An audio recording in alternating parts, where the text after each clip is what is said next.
સો આપણે લોકો last time જે કિર્ચોફને જોયો હતો અને રેઝિસ્ટન્સના નેટવર્ક્સ જોવાના બાકી હતા. શું આજે શરૂ કરી છે રેઝિસ્ટન્સના નેટવર્કથી અને વેસ્ટર્ન બ્રિજ બે વસ્તુઓને પહેલાં લઈએ અને પછી આપણી પાસે ટાઈમ વધે એમાં મીટર બ્રિજ ને પોટેન્શિયોમીટર બ્રિજ જોઈએ. સો આમ શું છે, જો રેઝિસ્ટન્સને તમે બે રીતે કનેક્ટ કરી શકો છો, શ્રેણી સમાંતર. માનો કે રેઝિસ્ટન્સને તમે શ્રેણીમાં જોડો છો ત્યારે રેઝિસ્ટર્સ ઇન્ટરનલી કનેક્ટેડ હોય છે પ્લસ બેટરી સાથે આ રીતે જોડાયેલા છે. જો તમે કેરફુલી ઓબ્ઝર્વ કરતા હો તો અહીંયાથી સપોઝ કરંટ આઈ નીકળે છે તો દરેકે દરેક રેઝિસ્ટન્સમાંથી પાસ થતો કરંટ તો સેમ હશે, કારણ કે એક જ વાયરથી બધા કનેક્ટેડ છે. સો કરંટ ક્યાંય ડિવાઈડ થતો નથી, મતલબ કરંટ બધામાંથી એક સરખો પાસ થાય છે. શ્રેણી જોડાણની અંદર દરેક અવરોધમાંથી પસાર થતો પ્રવાહ છે સમાન છે. પ્રવાહ સમાન છે પણ બધાના રેઝિસ્ટન્સીસ અલગ અલગ છે. આપણે ઓહ્મ્સ લો આપણી પાસે છે V બરાબર IR. જો આઈને કોન્સ્ટન્ટ લઈ લેશો તો V ચલે છે R આવશે. નાવ યુ નો કે R1 R2 R3 તો અલગ અલગ છે. સો એનો મતલબ V1 V2 V3 અલગ અલગ થવા જોઈએ. સો એનો અર્થ થશે કે પહેલા અવરોધનો વોલ્ટેજ ડ્રોપ V1, બીજાનો V2, ત્રીજાનો V3 અલગ અલગ થશે. હવે જે વિદ્યુત સ્થિતિમાન છે એ છે શું, એકચ્યુઅલમાં ઉર્જા છે. એને આપણે શું બોલીએ છીએ, એકમ વિદ્યુત ભાર દીઠ ઉર્જા. સો ઉર્જાનું હંમેશા સંરક્ષણ થાય. એનો મતલબ જે કુલ ઉર્જા છે એનું તે વિખેરણ થશે ત્રણેયમાં. સો આપણે આવું લખી શકશું કે જે નેટ V છે એ થઈ જશે V1 plus V2 plus V3. ધારો કે આ ત્રણનો કમ્બાઇન્ડ રેઝિસ્ટન્સ છે એ R છે.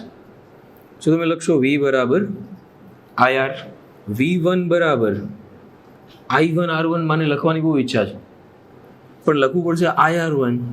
રીઝન એ છે કે ત્રણેયમાંથી પાસ થતો કરંટ છે એ તો કેવો છે, સેમ છે. So will write IR2, IR3, I cut થઈ જશે અને આપણને મળશે R બરાબર. સો જ્યારે રેઝિસ્ટન્સને સિરીઝમાં કનેક્ટ કરીએ સો એના અવરોધનો સરવાળો થશે. માનો કે બે જ રેઝિસ્ટન્સ જો હોત તો એકમાં વોલ્ટેજ V1 આવે, બીજામાં V2 આવે. તમે જોયું ચોખ્ખું કે આ જે V છે એ બે ભાગમાં વહેંચાણ, શું કહેવાય, વિદ્યુત સ્થિતિમાનનું વિભાજન. કેવી રીતે થાય? કરંટ સેમ છે I, R1 છે, R2 છે. રિલેશન શું છે? શું જેનો અવરોધ મોટો એનો વોલ્ટેજ ડ્રોપ એ મોટો. પણ આપણે આ રીતે લઈ શકીએ, જો V1 ના છેદમાં V2 બરાબર R1 ના છેદમાં R2. Yes or no? Simple. So V1 upon V1 plus V2 બરાબર R1 અપોન. અચ્છા મને કહો તો આ V1 પ્લસ V2 શું છે? V છે. સામે લઈ જાઓ. સો V1 બરાબર VR1 upon R1 plus R2. સો આવી ગયું V1. જો આના ઉપરથી V2નું ફોર્મ્યુલા તમે લખશો તો એ થઈ જશે VR2 upon R1 plus R2. સો વોલ્ટેજ છે એ બે રેઝિસ્ટરમાં આ આઈડિયાથી વિભાજિત થશે. માનો કે આપણી પાસે કોઈ એક સિમ્પલ સર્કિટ છે કે જેમાં 10 ઓહમનો રેઝિસ્ટન્સ છે, આ સપોઝ 30 ઓહમનો રેઝિસ્ટન્સ છે અને અહીંયા આગળ 100 વોલ્ટની બેટરી. જો બે રસ્તા થઈ શકે કે તમે એમ કરી શકો કે કરંટ કાઢી લો પહેલાં સર્કિટનું, તમે કાઢી લેશો કે 30 ને 10 40 થઈ જશે અને I બરાબર 100 ભાગ્યા 40 ઓહમ. સો આ થઈ જશે 10 ભાગ્યા 4 એટલે મળશે 2.5 એમ્પિયર. સો 2.5 એમ્પિયરનો કરંટ જશે. સો V બરાબર IR કરીશ તો 10 2.5 અહીંયા 25 વોલ્ટ આવશે અને અહીંયા આગળ 30 2.5 એટલે 75 વોલ્ટ અહીંયા આવશે. This is one way. આ એક રસ્તો છે. બીજો રસ્તો એમ છે જો કે આપણી પાસે ફોર્મ્યુલા હતું V1 બરાબર V R1 upon V R1 plus R2. Correct. So આને આપણે લગાવી દઈશું આ રીતે. આ થઈ જશે 100 ભાગ્યા 4 એટલે V1 બરાબર કેટલા આવશે? 25 વોલ્ટ. ઓબ્વિયસલી V1 25 છે તો V2 જે આવે એ તો V માઇનસ V1 જ આવવાના છે. 100માંથી 25 કાઢશું. સો આખી એક્સરસાઇઝનો પર્પઝ એ છે કે કેવી રીતે બે રેઝિસ્ટરમાં વોલ્ટેજને ડિવાઈડ કરવો. તમે એમ માની શકો કે આ 30 છે આના કરતાં 3 ગણો છે.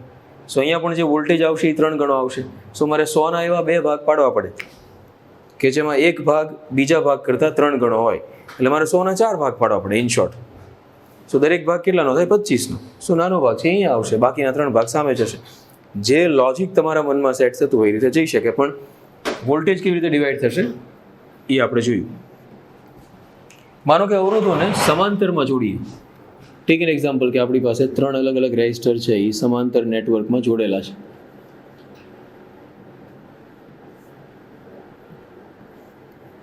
V વોલ્ટની બેટરી સાથે.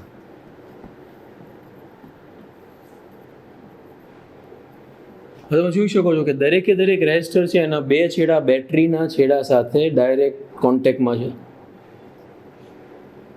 તો કોઈ પણ વસ્તુને તમે બેટરીના 2 ટર્મિનલ વચ્ચે જોડો એટલે એના વોલ્ટેજ હંમેશા બેટરીના વોલ્ટેજ જેટલા થાય. સો R1ના 2 છેડા વચ્ચે પણ વોલ્ટેજ V રહેશે, અહીંયા V રહેશે, અહીંયા V રહેશે. સો એનો મતલબ 3 અવરોધ છે એના 2 છેડા વચ્ચેના વોલ્ટેજ ફિક્સ થઈ જશે. સો V કોન્સ્ટન્ટ થઈ ગયા. V બરાબર IR, મતલબ IR કોન્સ્ટન્ટ છે. IR જો કોન્સ્ટન્ટ હોય તો આપણે શું લખશું?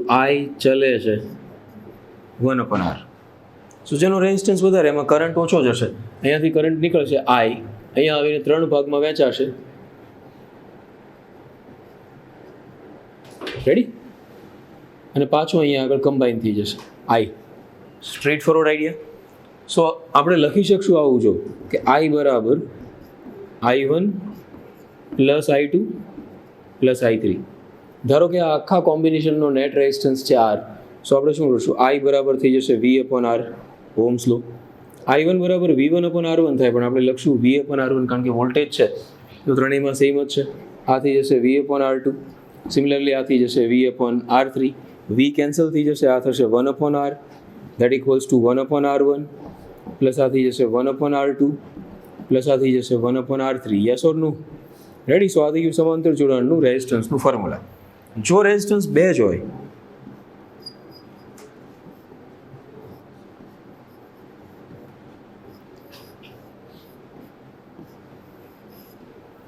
સપોઝ આ R1 છે, આ R2 છે, વોલ્ટેજ છે V. સો અહીંયાથી જે કરંટ નીકળશે એ 2 ભાગમાં ડિવાઈડ થશે, I1 I2. Now you know કે I ચલે છે 1/R, એટલે I1/I2 બરાબર, માનો કે આપણે યોગ પ્રમાણ લઈએ, સો I1 plus I2 that equals to R1 plus R2. I1 plus I2 I થઈ જશે, સામે જશે. સો આવશે I1 બરાબર IR2 R1 plus R2. Agree? Suppose same problem આપણે ડિસ્કસ કરીએ જે હમણાં થોડી વાર પહેલાં લીધું હતું કે 2 રેઝિસ્ટન્સીસ જે આપ્યા છે, એક છે 10 ઓહમ, છે 30 ઓહમ, અને બેને 100 વોલ્ટની બેટરી સાથે જોડ્યા છે. સો બેના 2 છેડા વચ્ચેના વોલ્ટેજ તો સેમ જ રહેવાના છે. કરંટનું જે ડિસ્ટ્રીબ્યુશન થશે એ તમે 2 રીતે કાઢી શકો. એક તો તમને ખ્યાલ છે કે બેના 2 છેડા વચ્ચેના વોલ્ટેજ ફિક્સ છે. સો I1 જો મારે કાઢવો હોય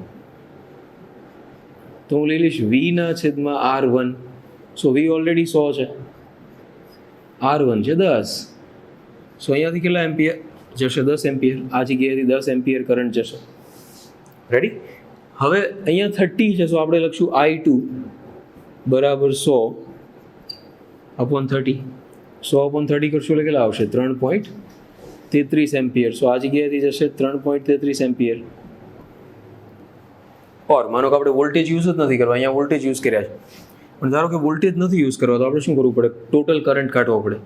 પણ એના માટે આપણે આ 2 રેઝિસ્ટન્સનું સિમ્પ્લિફાઈડ વર્ઝન કાઢવું પડે, મતલબ સાદું રૂપ.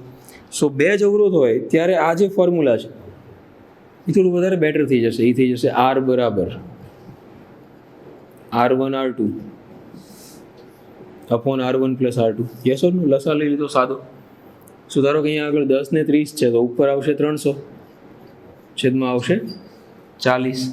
સો આ કેન્સલ આઉટ થશે, આપણને મળશે 7 ચોકુ 28 ને 2 અને 7.5. સો નેટ રેઝિસ્ટન્સ છે કેટલો આવી ગયો? 7.5 ઓહમ. હવે આપણી પાસે કરંટ જે આવશે એ આવશે V/R. સો V છે 100, R આવ્યો 7.5. ધારો કે આપણે ઉપર નીચે અને ઓર માનો કે સિમ્પલ 15 થશે અને 15 6 90 થશે, ને એટલે 15 6 90 12 ને 13 ને આ થશે 7.5, પછી આવશે 13.33. સો આ ટોટલ કરંટ આવ્યો છેદ ઉડાડશો એટલે.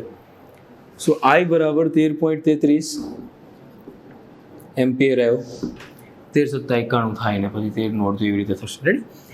સો હવે આ કરંટ આવી ગયો એટલે તમે I1 શોધશો. I1 બરાબર IR2 upon R1 plus R2. સો આ I તમે લાવ્યા 13.33, R2 છે 30, R1 પ્લસ R2 છે 40. સો આ કેન્સલ આઉટ થશે. અગેન ધારો કે તમે 4 વડે ભાગ ચલાવશો તો આવશે 4 13 12.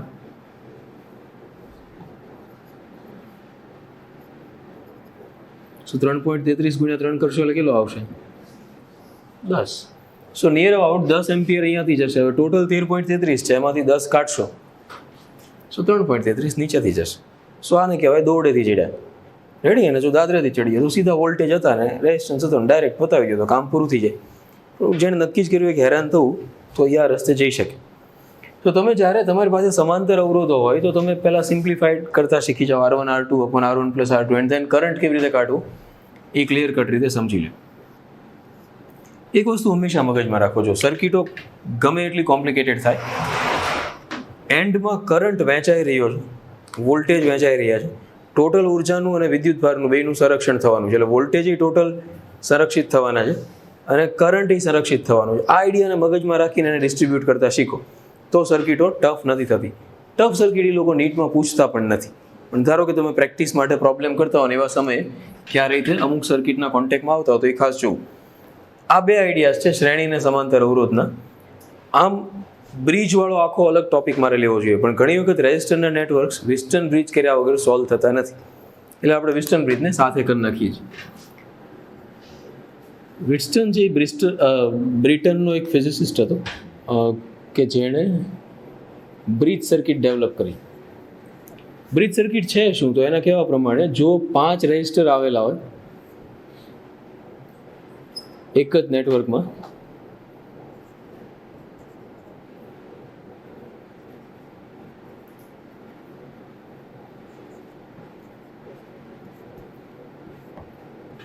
અને સપોઝ આની વચ્ચે બ્રિજ આવેલો હોય કે જે 5મો રેઝિસ્ટન્સ છે, બેટરી સાથે કનેક્ટ કરી દઈએ અને અલગ અલગ રીતે દોરી શકાય. ઘણી વખત તમે નામ પણ ડ્રો કરતા હો છો.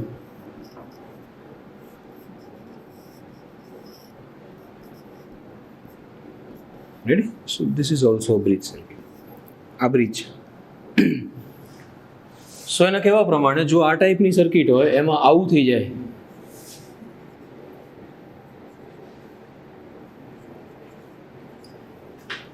મતલબ આ બે અવરોધોનો ગુણોત્તર બરાબર આ બે અવરોધોનો ગુણોત્તર, ઓર આ નથી ઉલટું, આ બેનો ગુણોત્તર બરાબર આનો ગુણોત્તર, સેમ જ થશે તો સર્કિટ સંતુલનમાં છે એવું કહેવાય. સંતુલનમાં હોવાનો મતલબ એમ છે કે ધારો કે આ બે બિંદુઓ છે અને હું કહી દઉં A અને B. તો સંતુલનમાં હોવાનો મતલબ છે VA બરાબર VB થઈ જાય. કરંટ ડિસ્ટ્રીબ્યુશન એવી રીતે થાય કે જેને કારણે અહીંયા વોલ્ટેજ ડ્રોપ જે થતો હોય એટલો જ અહીંયા થાય. Ready? Tech an example. Suppose current છે અહીંયાથી 2 એમ્પિયર જાય છે, અહીંયા 3 એમ્પિયર જાય છે, અહીંયા 3 ઓહમનો અવરોધ છે, અહીંયા 2 ઓહમનો અવરોધ છે. સો V બરાબર IR લેશો એટલે 2 તેરી 6, 2 તેરી 6, અહીંયા બે જગ્યાએ વોલ્ટેજ ડ્રોપ સેમ થશે. વોલ્ટેજ ડ્રોપ સેમ થાય એટલે આ બે બિંદુઓ છે એના વોલ્ટેજ સેમ મળે. બે બિંદુઓના વિદ્યુત સ્થિતિમાન સમાન મળે એનો મતલબ વિદ્યુત સ્થિતિમાનનો તફાવત હોય એ 0 થઈ જાય. તફાવત 0 થાય એનો મતલબ અહીંયાથી કોઈ કરંટ પાસ થાય નહીં. કરંટ પાસ ન થાય એનો મતલબ એ સીધો વયો જાય. એટલે આ રેઝિસ્ટન્સને ધ્યાનમાં લેવાની જરૂર ન પડે. એટલે આ બે શ્રેણીથી જાય, આ બે શ્રેણીથી જાય અને પછી બે સમાંતર થાય.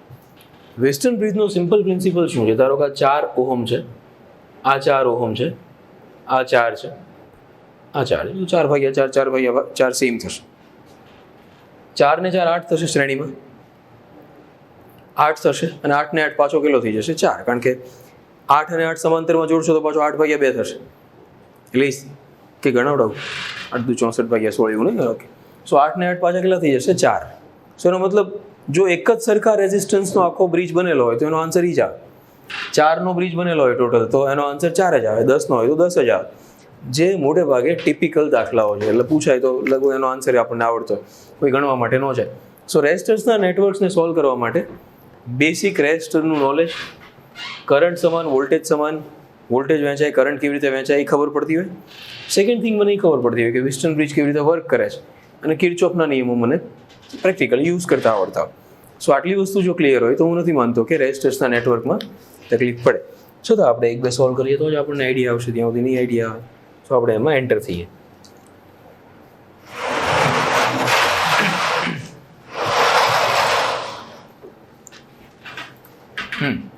ઇલેક્ટ્રિકલ કેબલમાં 9 મિલીમીટર ત્રિજ્યાનો એક કોપરનો વાયર છે, અહીંયા છે. એનો અવરોધ 5 ઓહમ છે. ઓકે, સો આનો રેઝિસ્ટન્સ છે 5 ઓહમ, 9 મિલીમીટર એની રેડિયસ છે. આ કેબલને 3 મિલીમીટર ત્રિજ્યાવાળા બીજા 6 કોપરના વાયરથી બદલવામાં આવે. ઓકે, સો કેબલનો કુલ અવરોધ મેળવો. આનો અવરોધ 5 ઓહમ છે. હવે જો આ કેબલની જગ્યાએ 3 મિલીમીટર રેડિયસવાળા 6 કોપરના વાયરથી બદલવામાં આવે. હવે જો સિમ્પલ એને શું કીધું છે કે આનો રેઝિસ્ટન્સ 5 છે, એટલે આપણે લખી નાખીએ 5 રો એલ અપોન એરિયા, 9 મિલીમીટરની રેડિયસ છે. સો આપણે કરી નાખશું it's like pi 9 square. Millimetre ને મિલીમીટર રાખું છું, ફેરફાર નથી કરતો. સો ઓરિજિનલ ઇક્વેશન છે. રેડી? હવે અહીંયા શું થઈ જશે, એક જે વાયર છે એનો રેઝિસ્ટન્સ કેટલો આવશે? એકનો રેઝિસ્ટન્સ આવશે સપોઝ આર, નો. સો આર બરાબર રો સેમ છે, લેન્થ એની સેમ છે, પાઈ રેડિયસ કેટલી છે 3 mm. સો આપણે કરશું 3 સ્ક્વેર. અને આવા કેટલા વાયર છે? 6. અને 6 છે આ એકબીજાને સમાંતર છે, ચેક કરો. એમ જ છે, સમાંતર છે ને. શ્રેણીમાં હોય તો કેમ હોય કે આ એક આમ છે, બીજો અહીંયાથી આમ હોય, પછી હજી આમ. સો આ બધી પેન આપણે પકડેલી હોય કેવી રીતે હોય? સમાંતર હોય. જ્યારે આમ કરશો તો એ શ્રેણી થઈ જશે. સો આ બધા સમાંતર છે, એટલે નેટ રેઝિસ્ટન્સ આવશે એ આવશે R/6. So what? Agree? So royal cancel. Pi 6 30/r. આ સામે ઉપર જશે 9 81 90 81. સો આર બરાબર તો બહુ જાજો નહીં આવે કે એકનો પૂછો છો આપણને? ના, કેબલનો કુલ પૂછો છો. હા, એટલે કુલ તો R/6 થાય ને. આ તો આર આવશે. આર કેટલો આવ્યો કયો તો મને? 30 9 તોય નહીં આવે.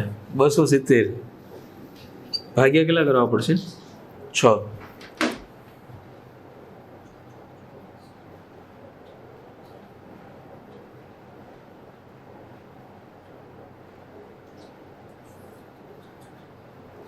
સમથિંગ 40.6 × 24 એટલે વધારે આવશે. 40 થી આગળ આવશે. 6 × 35 45 આવશે લગભગ. 45 થશે કદાચ. જો એવું હા 45 જ થાય. એટલે લગભગ જો આમ કાઢવા જાવ તો 45 આવશે. શું ક્યાં એરર કરી આપણે? શું લબાચ અમારે? ક્વેશ્ચન છે એ કંઈક અલગ લખેલો છે એવું નથી. 9 mm ત્રિજ્યાનો એક કોપરનો વાયર, જેનો અવરોધ 5 ઓહમ છે. જો કેબલને 3 મિલીમીટર ત્રિજ્યાવાળા બીજા 6 કોપરના વાયરથી બદલવામાં આવે, સો કેબલનો કુલ અવરોધ મેળવો. રો બેની સેમ છે, લેન્થ એ બેની સેમ છે. માનો કે આપણે રોને સબસ્ટિટ્યુટ કરીને જોઈ લઈએ તો એ આઈડિયા આવે. સપોઝ આર બરાબર આપણી પાસે છે રો એલ પાઈ 3 સ્ક્વેર. આ આપણી રેડિયસ છે અત્યારે એક કેબલની. પહેલાં એક કેબલનો રેઝિસ્ટન્સ આપણે કાઢી લઈએ. અને ઓલું જે આપણને આપ્યું છે 5 બરાબર રો એલ પાઈ 9 mm સ્ક્વેર છે.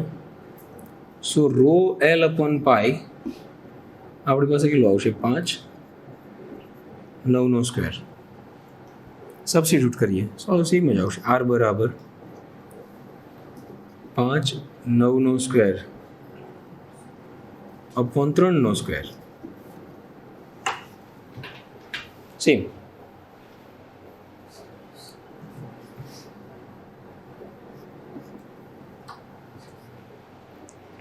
પણ આ તો એક વાયરનો આવ્યો ને આર.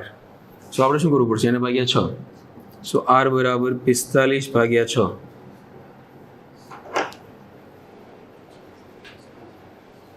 તો ત્યાં શું લબાચા કરતા હતા આપણે? હા, સો પહેલાથી આપણે R/6 લઈ લીધો. એ આપણી ભૂલ હતી. અવરોધો 4R 16R 64R ને શ્રેણીમાં જોડેલા છે. ઓકે, સો બધાનો ટોટલ અવરોધ કેટલો થાય? 4R plus 16R plus 64R આવો થાય. બધામાંથી કોમન લઈ લઈએ R. શું આવશે? 4 પ્લસ 16 પ્લસ 64 પ્લસ આગળ જશે. આ સમગુણોત્તર શ્રેણી છે. સમગુણોત્તર શ્રેણીને કેવી રીતે સોલ્વ કરાય? પ્રથમ પદ ભાગ્યા 1 માઇનસ ગુણોત્તર. સિરિયસલી 4 છે ગુણોત્તર. બીજું પદ ભાગ્યા પહેલું પદ.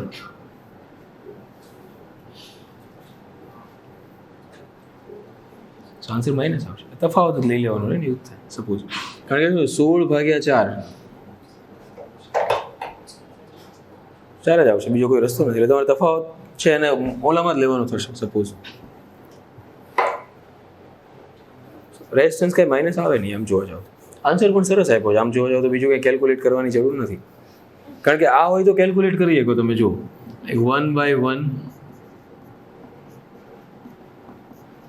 તો આનો મતલબ શું છે કે એક પછી તમે 0.5 જોડશો તો 1.5 થશે, એન્ડ ધેન 0.33 જોડશો તો 1.83 થશે. લગભગ આ બધું ક્યાં સુધી જશે? 2 સુધી જશે. એનાથી આગળ તો નહીં જાય, કારણ કે પદ નાનું થતું જાય છે અને અહીંયા સતત શું થતું જાય છે? 64 પછી હજી મોટો આંકડો આવશે. ઇન્ફિનિટ સુધી જાઓ છો, બધાનો સરવાળો કરો તો ટેન્ટેટિવલી શું આન્સર આવશે? ઇન્ફિનિટ. સો એક રિંગ છે R0 બરાબર 12 ઓહમ ધરાવતા વાયરમાંથી બનાવેલ છે. એ અને બી બિંદુઓના સ્થાન શોધો કે જેથી નીચે દર્શાવેલ પરિપથનો અવરોધ 8/3 ઓહમ થાય. ઓકે, સો બેનો સમતુલ્ય અવરોધ છે એ 8/3 થાય બે બિંદુ વચ્ચે. હંમેશા યાદ શું રાખવાનું? કોઈ પણ રિંગ હોય એના 2 ટર્મિનલ હોય, એ સર્કલને 2 ભાગમાં વહેંચતા હોય. માનો કે આ ચાપ L1 છે, L2 છે, એ હંમેશા એકબીજાને સમાંતર હોય. કારણ કે શું થાય? અહીંયાથી કરંટ તમે જવા દેશો તો જો તો 2 ભાગમાં આમ જ વહેંચાય ને. સો આ હંમેશા એકબીજાને સમાંતર હોય. સો આપણને કીધું છે કે ટોટલ 12 ઓહમ છે. શું ધારો કે આનો રેઝિસ્ટન્સ R છે, તો આ કેટલો થશે? 12 - R થશે. ટોટલ આખી રિંગનો 12 છે. હવે એ બે સમાંતર જોડાણમાં જ હશે. સમાંતર જોડાણમાં એટલે આપણે શું કરશું? R 12 - R અપોન ટોટલ તો 12 છે જ તે. કુલ આપણને કેટલો આપેલો છે? 8/3. સો સિમ્પલ આઈડિયા એ છે કે 12 ને અહીંયા લઈ આવો તમે, આથી જશે 12 × 8 = 96. સામે આવશે 3R 12 × 36R -3R square. Correct? એક સાઈડ ભેગા કરો ઓર 3 કાઢી જ નાખો ને સાવ. 12 32 2 ભાગ પાડો, 8 ને 4. 32 ના 2 ભાગ પાડો જેને કારણે 12 આવે. 8 ચોકુ 32 ને 8 ને 4 12. સો ઓબ્વિયસલી મોટી ચાપનો અવરોધ 8 હશે, નાનીનો હશે 4 ઓહમ. પણ આઈ થિંક આપણે લંબાઈ કીધી છે, એવું જ કીધું છે ને? સ્થાન એનું શોધવાનું કીધું છે. શું થઈ ગયું ને? જો હવે આનો અવરોધ 4 છે, આનો 8 છે, મતલબ શું થશે? R ચલે છે L. સો L1 અને L2 નું રિલેશન શું હશે? એક કરતાં બીજી ડબલ હશે. એટલે બેનો રેશિયો છે એ કાં તો 1/2 આવશે અથવા શું આવશે? 2/1. એટલે કાં તો 4/8 અથવા 8/4. બે વસ્તુઓ આપેલી છે. અવરોધોનું અનંત જોડાણ છે એ આકૃતિમાં બતાવ્યું છે.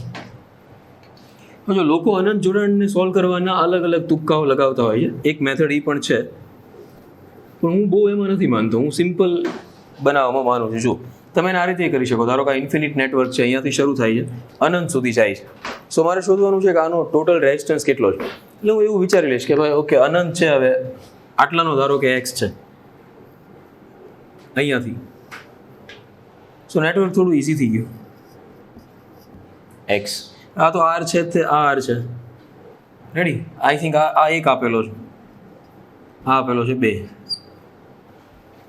હવે જુઓ તો મેં ખાલી અહીંયાથી અહીંયા સુધીનો X લીધો છે, એન્ડ સુધીનો. તો તમને શું લાગે હું એક જોડી દઉં તો કેટલો ફેરફાર થાય? કાંઈનો ફેરફાર થાય. તેનો મતલબ છે આખા નેટવર્કનો કેટલો હોવો જોઈએ? X જ હશે. સો જો આટલા ભાગનો X હોય, સો લગભગ ઇન્ફિનિટ નેટવર્ક છે તો આનો X જ થવો જોઈએ. સો આ X અને 2 એકબીજા સાથે સમાંતર જોડાણમાં છે. એટલે કેટલા થઈ જશે? 2X 2 + X. Yes or no?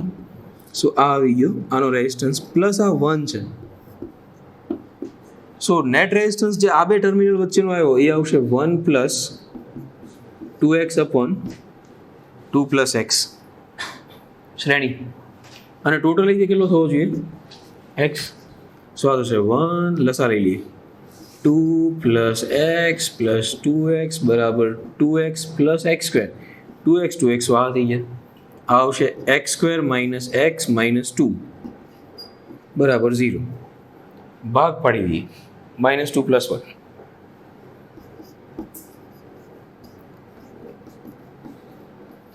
Obviously resistance बराबर 2 ओहम और रेजिस्टेंस बराबर -1 अच्छा अवरोध ने नेगेटिव वैल्यूज नहीं होती सो आंसर क्यों आवशे 2 आवशे आ एक मेथड है પણ આવું નોર્મલી કરવા માટે ન જોવાય જો હવે આ એને આપ્યો છે 1 આ 2 છે આ 1 છે આ 2 છે આ 1 છે આ 2 છે 1 છે આ 2 છે આ 1 છે આ 2 છે હવે થોડી વિઝિબલ રેન્જમાંથી પકડી લેવાય કે ક્યાંથી શરૂ કરવું છે બધું બહુ દૂરથી કરો તોય હાલે પણ હું તો એમાંય નથી માનતો હું એમ માનું અહીંયાથી શરૂ કરો ને બાકીનું જવા દે સો કે આ બે શ્રેણી છે 2 ને 1 3 3 ને 2 સમાંતર છે 3 દુ 6 ભાગ્યા 5 1.2 સો આવી ગયો 1.2 1.2 ને 1 શ્રેણી થશે 2.2 2.2 ને 2 સમાંતર છે સો 2.2 ને 2 સમાંતર જે આવશે ને એ લગભગ 1 પોઈન્ટ સમથિંગ આવશે કંઈક ધારો કે 2.2 ને 2 છે કરવું જોઈએ તો 2.2 ગુણ્યા 2 એટલે 4.2 ભાગ્યા 2.2 અને 2 એટલે ઉપર આવશે 4.4 ને નીચે આવશે 4.2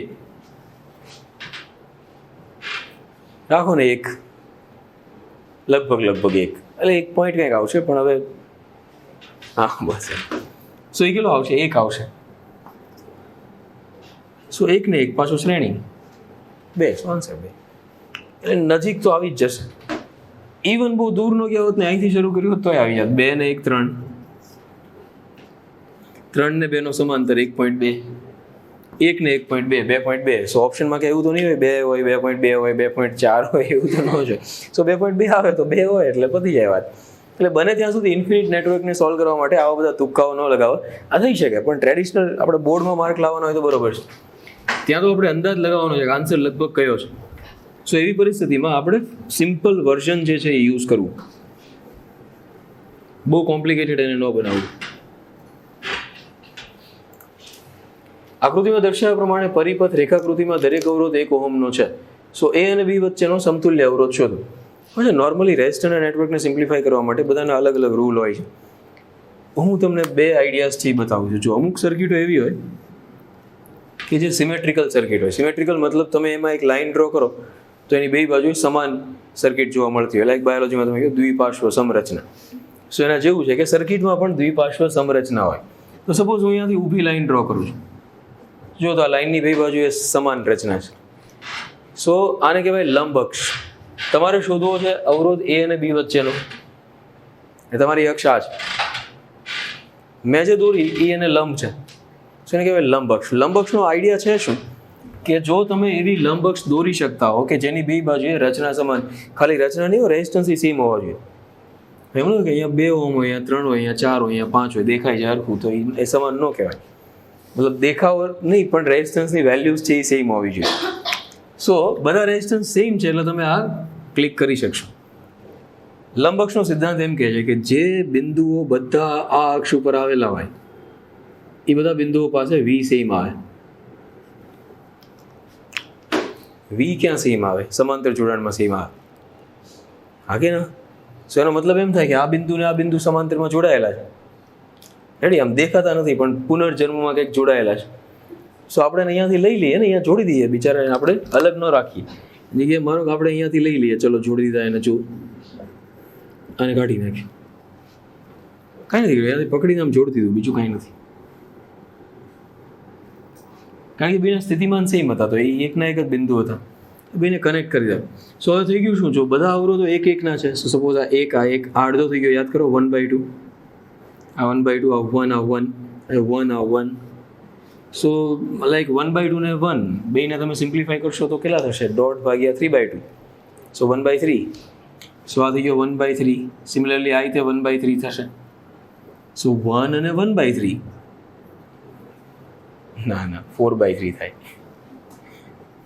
એમ સરવાળો ન થાય ને ડાયરેક્ટ 1 અને 1/3 લાઈક 1 + 1 2/3 સો 4/3 અને 1 આ સમાંતર જોડાણ છે જો આ સિરીઝ હતું આ સમાંતર છે સો 4/3 અને 1 સો 4/3 એકા 4/3 નીચે આવશે 4/3 + 1 એટલે 7/3.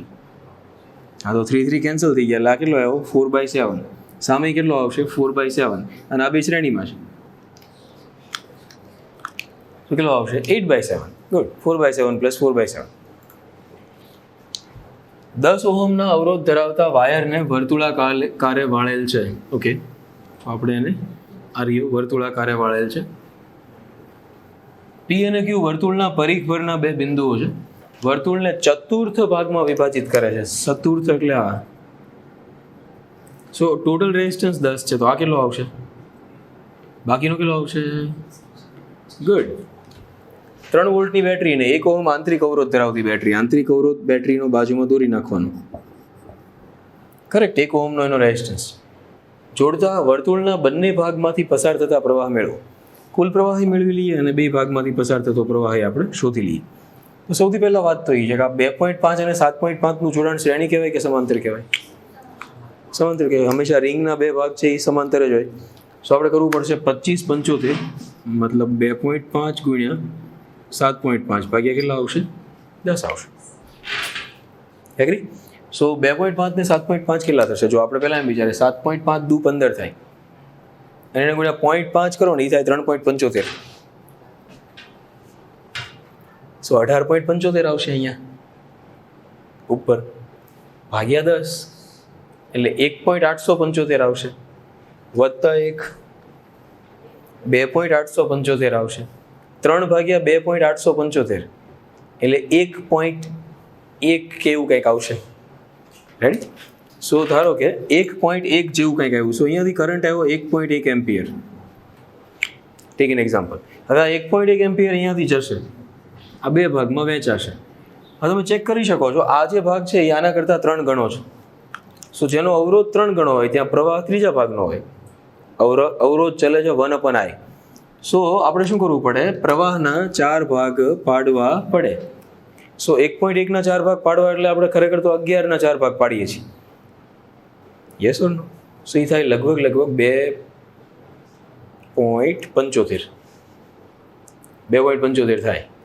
સો 2.75 છે એ અહીંયાથી જશે મોટા રેઝિસ્ટન્સમાંથી. 2.75 ન કહેવું જોઈએ, ખરેખર આમ કહેવું જોઈએ કારણ કે ટોટલ 1.1 છે, 11 નથી. સો 1.1 માંથી 0.275 જશે એટલે 0.8 સમથિંગ કંઈક આવશે. સો 0.8 સમથિંગ અહીંયાથી જશે. રેડી? સો આવું કંઈક થશે એવું મને લાગે. જો એને આપણે અહીંયા આગળ સમજવાની ટ્રાય કરતા હો તો આ 6 ચોકુ 24 જેવું થાય. એન કરતાં થોડુંક ઓછું. સો આ આવશે 0.25 પણ થોડું ઓછું છે ને, 0.26-27 જેવું આવશે. એટલે એમ આપણે અંદાજ લગાવી શકીએ કે લગભગ શું આવશે. કરેક્ટ? સો આ રીતે સિમ્પ્લિફાઈ થશે. ઓકે, હવે જ્યારે તમારી પાસે બે બેટરીઝ આ રીતે આપેલી હોય ત્યારે છે ને બને ત્યાં સુધી કિર્ચોફ યુઝ કરવો. દાખલાને બને ત્યાં સુધી પેપરના છેડે રાખવો, એના વચ્ચે હાથમાં ન લેવો કારણ કે પછી આપણે મૂકી નહીં શકીએ એને એન્ડમાં રાખવું. સો આપણી પાસે આઈડિયા છે 2 ઓહમ અહીંયા છે, 1 ઓહમ ત્યાં છે, અહીંયા આગળ 10 ઓહમ છે, આ છે 5 વોલ્ટની બેટરી છે, ઓલી 2 વોલ્ટની બેટરી છે. આ એનો આંતરિક અવરોધ છે 1 ઓહમ, જે હંમેશા બાર બતાવી દેવો, શરમ ન રાખવી, ફરજિયાત બાર બતાવી દેવો. એ લોકો ભલે બાજુમાં લખતા હોય પણ આપણે ભૂલી જઈએ એટલે આપણે 2 ઓહમ અહીંયા છે તો બતાવી દેવો. મને કીધું છે 10 ઓહમના અવરોધમાંથી વહેતો પ્રવાહ છે એ શોધો. કિર્ચોફ કેવી રીતે યુઝ કરવો? સો બને ત્યાં સુધી કિર્ચોફ ક્યાં યુઝ કરવો? જ્યાં એક કરતાં વધારે બેટરી હોય ત્યાં. કેવી રીતે યુઝ કરવો? તો એને 3 સ્ટેપમાં યુઝ કરવો. પહેલાં તો સૌથી મોટી બેટરીમાંથી કરંટ ડ્રો કરવો. સો મોટી બેટરી કઈ દેખાય છે? આ 5 વોલ્ટ છે, આ 2 વોલ્ટ છે, તો કઈ બેટરી મોટી દેખાય છે આપણને? 5 વોલ્ટ. ત્યાંથી કરંટ ડ્રો કરવો. કરંટને લોજિકલી વહેંચતા જવાનું. જો અહીંયાથી હંમેશા કરંટ ધનમાંથી નીકળે. સો અહીંયાથી નીકળશે. હા નહીં તો હું પૂછું કે ઓકે કરંટ અહીંયાથી નીકળે તો એમ કે આ બાજુથી કેમ નહીં નીકળે? સો હું ઘણી વખત જ્યારે આંતરિક અવરોધ બતાવું એમ કહું કે અહીંયા આંતરિક અવરોધ બતાવી દો. સો એ મને પ્રશ્ન કરે કે મતલબ આ ધન હોય એ જ બાજુ આંતરિક અવરોધ બતાવવાનો, નહીં ગમે એ બાજુ બતાવી. સિલી ક્વેશ્ચન થતો હોય તો એ પૂછી લો તો ક્લિયર થઈ જાય ને. સો કરંટ અહીંયાથી નીકળ્યો, આ આવી ગયો. સો અહીંયા જશે એટલે કરંટ શું વિચારશે? યસ, વિભાજિત થશે. મતલબ આમ જાઓ બે બાજુ જાઓ. સો ધારો કે આપણે શું કરીએ, આ બાજુ ગયો I1, તો આ બાજુ આપણને શું રાખવાની ઈચ્છા થાય? કોઈ દિવસ ન રખાય, I માઇનસ I1 જ રખાય. રેડી? અજાણી વસ્તુઓ બહુ ન ભેગી કરાય. ઓલરેડી આપણને I નથી ખબર, પછી આપણે કીધું કે I1 નથી ખબર, હવે આરો I2 નથી ખબર. સો બને એટલી અજાણી વસ્તુઓ ઓછી ભેગી કરવાની. સો અહીંયા આવશે I માઇનસ I1, આવશે I માઇનસ I1, અહીંયાથી આવશે I માઇનસ I1, અહીંયાથી I1 આવશે. સો I1 અને I માઇનસ I1 બે ભેગા થાય એટલે પાછો કેટલો થઈ જશે? I. સો જેટલો કરંટ નીકળ્યો હોય એટલો જ પાછો આવવો જોઈએ, ઘરેથી જેટલા છોકરાઓ ગયા હોય એટલા જ પાછા આવવા જોઈએ. કરેક્ટ? વધારે ઓછા નહીં. ઘરેથી અહીંયાથી 11 એમ્પિયર ગયો હોય ને પાછો આવે ત્યારે 12 એમ્પિયર થઈ જાય, એવું ન થવું જોઈએ ક્યારે. સો સર્કિટ હંમેશા જ્યારે કરંટ ડિસ્ટ્રીબ્યુટ કરતા હોય તો ધ્યાન રાખવાનું કે વચ્ચેથી આપણે માનો આપણને મૂળ ચડી જાય, વહેંચવા માંડીએ અને ભેળવવા માંડીએ, એન્ડમાં અહીંયા આવે તો નીકળ્યો હોય 12 એમ્પિયર, આવે ત્યારે 13 એમ્પિયર થઈને આવે. સો પછી તો જોવાનું કે ક્યાં આપણે લબાચાઓ કર્યા છે. જે બેટરીમાંથી આપણે શરૂ કરી છે સર્કિટ, એ બેટરી જ એન્ડ કરવાની. એમ નહીં કરવાનું કે આ બેટરીમાંથી કાઢ્યો ને અહીંયા પૂરો કરી દીધો, ગયો. જો ધનમાંથી નીકળ્યો ઋણમાં આવી ગયો, હવે શું છે? હવે હેઠેના ભાગમાં ન હોય તો હાલે, ઇટ્સ લાઈક. સો એવું ન થાય. જે બેટરીમાંથી, અચ્છા કોઈ લોકો કહેશે કે આમાંથી શરૂ કરીએ તો કોઈ ફરક પડે? ન પડે. ખાલી આન્સર નેગેટિવ આવે તમારા. કરંટ જે ડાયરેક્શનમાં ફ્લો થવો જોઈએ એની જે ઉલટી ડાયરેક્શનમાં થતો હોય તમારા આન્સર માઇનસમાં આવે, પ્રવાહનો. કરેક્ટ? અને પ્રવાહના જવાબ માઇનસમાં આવી આપણને કન્ફ્યુઝ કરે. નેક્સ્ટ સ્ટેપ, હંમેશા 2 લૂપ લેવા. પહેલાં કરંટ ડિસ્ટ્રીબ્યુટ કરવો મોટી બેટરીમાંથી, દેન 2 લૂપ લેવા. અચ્છા 2 લૂપ કયા લઈ શકાય? જો તો હું એક પહેલાં આ લઈ લઉં છું, પછી આ લઈ શકાય, એન્ડ દેન આખું લૂપ. એટલે એમાંથી કોઈ પણ 2 લઈ લઈએ. આપણે તો આમાંથી પાસ થતો કરંટ I1 શોધવાનો છે. સો શું કરીએ? ચલો અહીંયાથી લૂપ લઈએ. બેટરી આવી 5, ઋણથી ધન, માઇનસ IR કરંટની ડાયરેક્શન, માઇનસ 10 I1 પાછા આવી ગયા, બરાબર 0. રેડી? સો આને લખી શકાય 2I પ્લસ 10 I1 બરાબર 5 નો ચેન્જ. રેડી? હવે આપણે અહીંયાથી આ રીતે લઈ લઈએ. સો ધારો કે અહીંયાથી આમ જશું એટલે પહેલાં બેટરી આવશે, +2 માઇનસ, કરંટની સામે જ આવશો એટલે પ્લસ આવશે. સો I એકા I માઇનસ I1 એકા માઇનસ I1, માઇનસ 10 I1 પાછા આવી ગયા એટલે 0. સો આપણે એને સામે લઈ જઈએ. સો આવશે I માઇનસ 11 I1 બરાબર 2, ઇક્વેશન નંબર 2. હવે શું કરશો? આ બેને સોલ્વ કરશો. તમારે શું શોધવો છે? I શોધવો છે કે I1 શોધવો છે? ક્વેશ્ચન જુઓ તો I1. સો I શોધવાની જરૂર નથી, તો I ને કાઢી નાખવાનો. કેવી રીતે? આ ઇક્વેશનને 2 વડે ગુણી નાખીએ.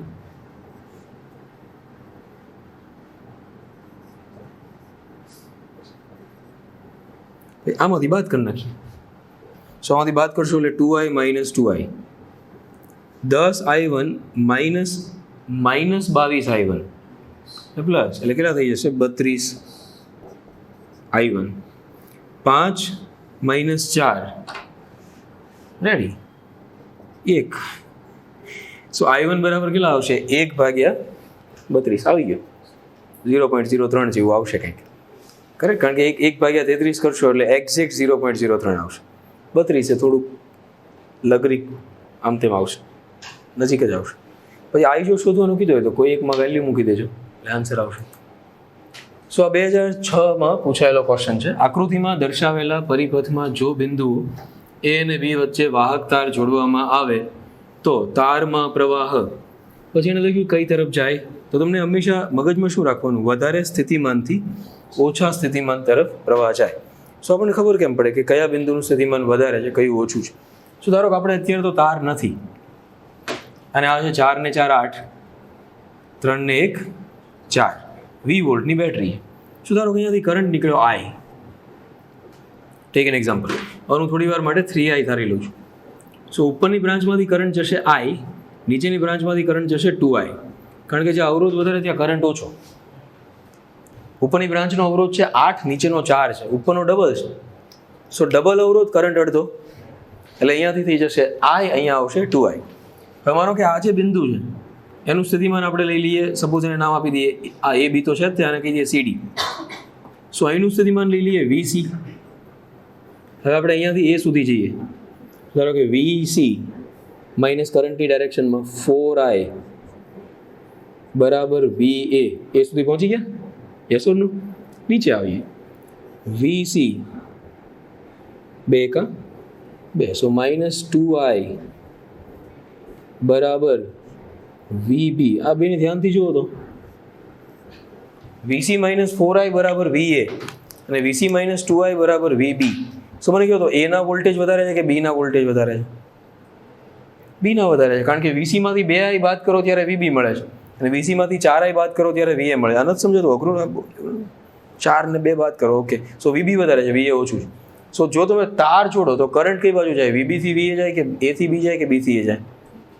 બી થી એ, કારણ કે બી ના વોલ્ટેજ વધારે છે, એ ના ઓછા છે. સો કરંટનો ફ્લો છે એ બી થી એ તરફ રહેશે. અચ્છા, આપણે લાસ્ટ ટાઈમ જોયું હતું આઈ થિંક કિર્ચોફના નિયમો છે, 2006માં પૂછાયેલો ક્વેશ્ચન છે. અનુક્રમે પ્રથમ નિયમ છે એ વિદ્યુતભાર સંરક્ષણ ને બીજો નિયમ છે એ ઉર્જા સંરક્ષણ છે, કરેક્ટ? 2 ઓહમના 3 અવરોધો PQR અને અજ્ઞાત અવરોધ S એ વિસ્ટન બ્રિજ પરિપથની 4 ભુજા રચે છે, ઓકે? સો 2 ઓહમના 3 અવરોધ 2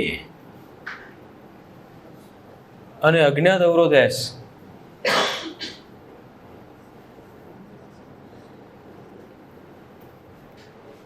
જો S ને સમાંતર 6 ઓહમનો અવરોધ જોડવામાં આવે તો બ્રિજ સંતુલિત થાય છે. સો માનો કે અહીંયા 6 જોડી દઈએ. અચ્છા, મને કહો આ સંતુલિત થયો હોય તો આ બેનો ટોટલ રેઝિસ્ટન્સ કેટલો હશે? તો જ થયો હોય, કારણ કે તો આ બધું 2 છે. તો તમે શું કરશો? 6S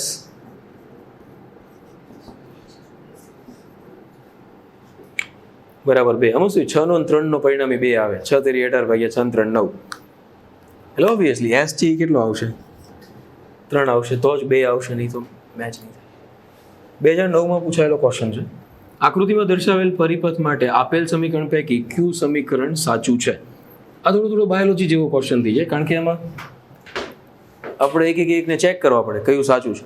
સો માનો કે પહેલાથી ઉપાડીએ આપણે, E2 થી સ્ટાર્ટ થાય છે, તો E2 છે એ ધન આવતું હોય એ સાઈડ લઈએ, મતલબ અહીંયાથી લઈએ. ચલો, સો જુઓ તો અહીંયાથી આવશો એટલે પહેલાં E2 પ્લસ આવશે, ધેન તમે કરંટની ડાયરેક્શનમાં જાઓ છો, માઇનસ I2R2, પછી E1 વાળી બ્રાન્ચમાં આવી ગયા, જુઓ તો સો માઇનસ E1, પછી આમ જાઓ છો પણ કરંટ તો અહીંયા આમ આવે છે, જુઓ તો શું આવશે? પ્લસ. અહીંયા શું છે? ઓકે, અચ્છા લઈ લઈએ -E2. -E2 આપણે કેવી રીતે લાવશું? આમ જવું પડશે. સો આપણે અહીંયાથી સ્ટાર્ટ કરીએ, ચલો -E2. સો -E2 પછી I1 પ્લસ I2 વાળી બ્રાન્ચ કઈ આવશે? જો અહીંયાથી I1 આવ્યો, અહીંયાથી I2 આવ્યો, આ બ્રાન્ચ જે છે એ આવશે I1 પ્લસ I2. સો માનો કે -E2, હવે છે I1 પ્લસ I2 એટલે ઉપર જઈએ, પણ અહીંયા તો કરંટની ડાયરેક્શનમાં આવ્યો, ઓપોઝિટ ડાયરેક્શનમાં, સો પ્લસ આવશે કે માઇનસ? સો અહીંયા કેવું છે? ઓકે, ગયા. ધેન E1 પ્લસ છે. અચ્છા, E1 પ્લસ હોય તો અહીંયાથી શરૂ કરીએ, આમ આવીએ. સો E1 માઇનસ કરંટની ડાયરેક્શનમાં I1 plus I2 into R, સાચું છે? એન્ડ ધેન પાછા આવીએ, સો કરંટની ડાયરેક્શનમાં જો એટલે કેવું આવશે? માઇનસ. અહીંયા કેવું છે? ઓકે, નહીં આવે. ધેન નીચેનામાં ખાલી એ જ ફરક છે, જો બાકીના બધું સેમ છે. જો એવું લાગતું હોય કે નીચેનું સાચું છે ત્યાંથી શરૂ કરવું, કરેક્ટ. સો પહેલું જ સાચું થઈ જાય. 12 ઓહમ પ્રતિ મીટરના અવરોધક તાર છે, એમાંથી 10 સેન્ટીમીટર ત્રિજ્યાનું વર્તુળ બનાવેલ છે. આકૃતિમાં દર્શાવ્યા મુજબ એના 2 વ્યાસાંત બિંદુઓ A અને B વચ્ચેનો અવરોધ કેટલો આવે? અચ્છા, વ્યાસાંત બિંદુ આવે છે 2. સો ટોટલ 12 ઓહમનો વાયર હતો અને એને શું લખ્યું છે? 12 ઓહમ પ્રતિ મીટર હતો. સો એને ત્રિજ્યા કેટલી આપી છે? મતલબ કે સો પરિઘ કેટલો થાય? એટલે કે હવે આપણે કહીશું 1 મીટરનો અવરોધ 12 છે, તો 0.2 પાઈનો કેટલો થાય? લગભગ. સો આખી રિંગનો અવરોધ કેટલો થઈ ગયો? 2.4 પાઈ. સો એના 2 ભાગ પાડી દો તો ઉપરનો થઈ જાય 1.2 પાઈ. આ બે શ્રેણી કહેવાય કે સમાંતર કહેવાય? સમાંતર. 1.2 પાઈ 1.2 પાઈ, તો 1.2 પાઈ ભાગ્યા 2 એટલે કે 0.6 પાઈ. ઓકે, સો એ આવશે. આ આકરો ક્વેશ્ચન પૂછાણો 2010માં.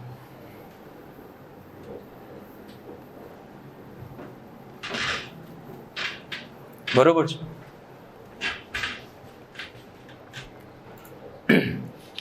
સો આકૃતિમાં દર્શાવ્યા પ્રમાણે પરિપથ એ અને બી કોષોના અવરોધો અવગણ્યા છે. વીએ છે એ 12 વોલ્ટ છે, R1 500 છે, R છે એ 100 છે. ગેલ્વેનોમીટરનું શૂન્ય આવર્તન છે, મતલબ ગેલ્વેનોમીટરમાંથી કોઈ કરંટ પાસ થતો નથી. તો વીવીનું મૂલ્ય કેટલું થાય? ઓકે, સો આપણે શું કરશું? અહીંયાથી કરંટ કાઢશું. રેડી?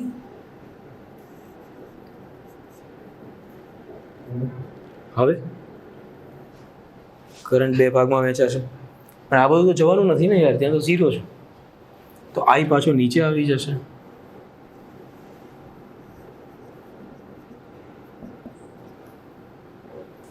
બે લૂપ બનાવી નાખીએ. ચલો અહીંયાથી નીકળીએ.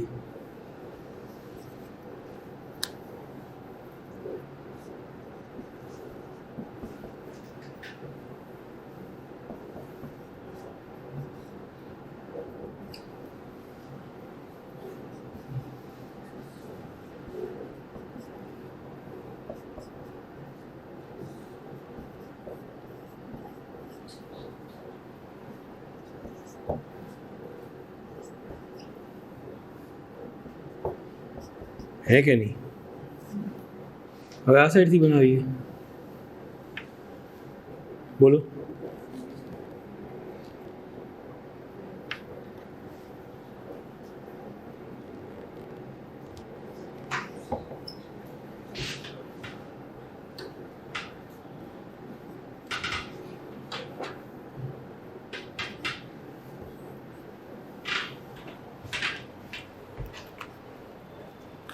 રેડી? સિમ્પલ.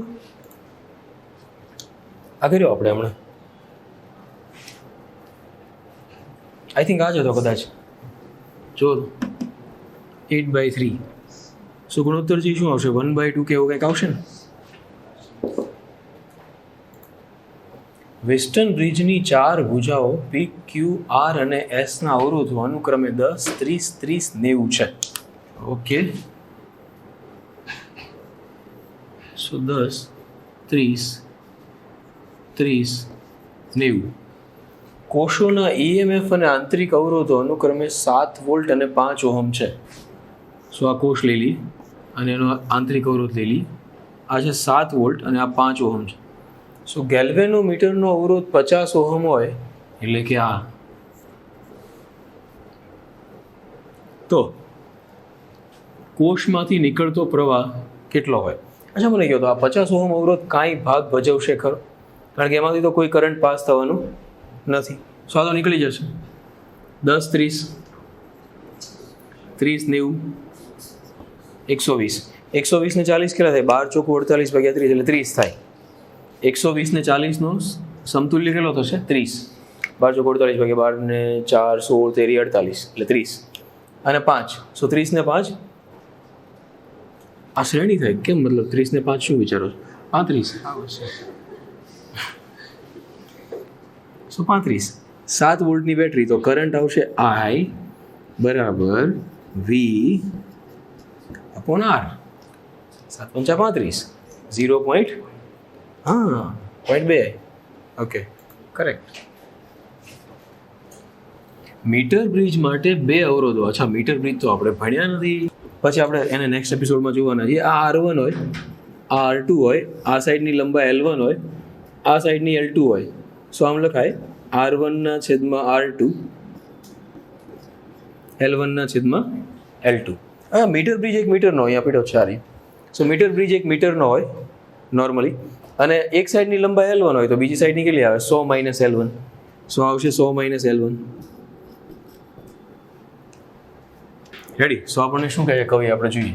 મીટર બ્રિજ માટે 2 અવરોધ 5 ઓહમ છે અને 8 ઓહમ છે. ઓકે, સો 8 ઓહમને શન્ટ તરીકે લઈને કુલ અવરોધ સાથે જોડવામાં આવે છે. મતલબ R ને R સાથે જોડવામાં આવે. તો બીજો એક R છે એ શન્ટ તરીકે, શન્ટ મતલબ સમાંતર, પેરેલલ. શન્ટિંગનો મતલબ છે સમાંતર. રેડી? શન્ટિંગનો મતલબ શું છે? બાજુમાંથી કાઢી નાખવું, parallel combination. Ready? It's like તમે એને બાયોલોજીમાં કહો છો બાયપાસ સર્જરી. સો આ બાયપાસ કરી દીધો. ત્યારે બેલેન્સ પોઈન્ટ છે એ આપણને 1.6 L1 મળે છે. સો પ્રારંભમાં તો 5 ને R હતા એટલે પહેલી કન્ડિશન શું આવી? 5/R બરાબર L1 અપોન 100 - L1. હવે તમે જુઓ આર જોડ્યો એટલે શું થઈ જશે? 5/r/2 થઈ જશે. આ તો આર અને આર સમાંતરમાં r/2, સો 2 ઉપર જશે. 10 સામે આવશે 1.6L1 એટલે આ થઈ જશે 1.6L1 upon 100 - 1.6L1. શું શોધવાનું છે? આર. ઓકે, યાર આ લાંબો હેરાન કરશે કારણ કે પહેલાં આપણે L1 શોધવું પડશે એન્ડ ધેન પછી આપણે આર શોધવું પડશે. સો માનો કે આપણે આનો રેશિયો લઈ લઈએ. સો આર તો કટ થઈ ગયા, 5 × 10 है ना, 1/2. L1 ही कैंसिल कर नाखिए तो क्या होगा? 100 - 1.6 L1 160 - 1.6 L1 क्रॉस करिए. 160 - 1.6 L1 200 - 3.2 L1. 3.2 L1 ને આ સાઈડ લાવી. સો 1.6 L1 200 માંથી 160 જાય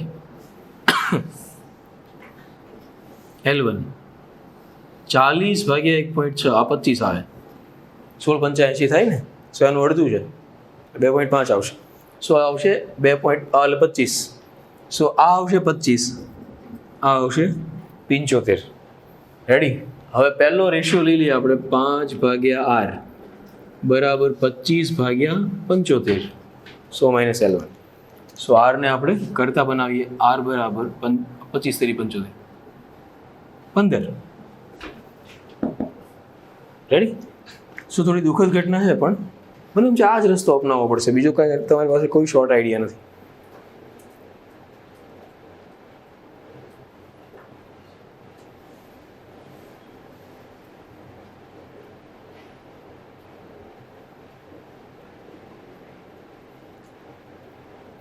બાદબાકી કરવાથી L1 કેવું કેન્સલ થઈ જતું, ડાયરેક્ટ આર મળે, પણ એવું કાંઈ છે નહીં, કેલ્ક્યુલેશનમાં જવું જ પડશે. આકૃતિમાં દર્શાવેલા ABC વોલ્ટ મીટર છે, એના અવરોધો અનુક્રમે 1.5R 3R આપેલા છે. એક્સ અને વાય વચ્ચે અમુક વિદ્યુત સ્થિતિમાનનો તફાવત લગાડતા વોલ્ટ મીટરના અવલોકનો અનુક્રમે VA VB VC છે. ઓકે ઓકે ઓકે, સો આ છે આર, આ છે 1.5R, આ છે 3R. સો આની વચ્ચે વિદ્યુત સ્થિતિમાનનો તફાવત આપણે લગાવી દઈએ V. આપણે ધારી લઈએ, ચલો ધારો કે 10 વોલ્ટ લગાવીએ. સો 1.5 ને 3 15 × 45 / 4.5 એટલે એ થઈ જશે 1. સો આનો સમતુલ્ય અવરોધ આવશે R. ખરું ને? 15 × 45 4.5. ગુડ. સો R + R શ્રેણી છે 2R 10 વોલ્ટ. R બરાબર 1 લઈ લઈએ. સો કામ થોડું ઇઝી થઈ જાય. 10/2 5. સો 5 એમ્પિયરનો કરંટ અહીંયાથી આવ્યો. સો અહીંયાથી 5 × 5 કેટલા વોલ્ટ આવી ગયા? 5 વોલ્ટ. ટોટલ કેટલા વોલ્ટેજ નીકળ્યા હતા? 5 અહીંયા ખર્ચાઈ ગયા. ખીચામાં કેટલા વધ્યા? 5. પણ આ બે તો સમાંતર છે. સો બેના બે છેડા વચ્ચેના વોલ્ટેજ કેવા હોય? શું આવશે? VA બરાબર VB બરાબર VC. ગુડ.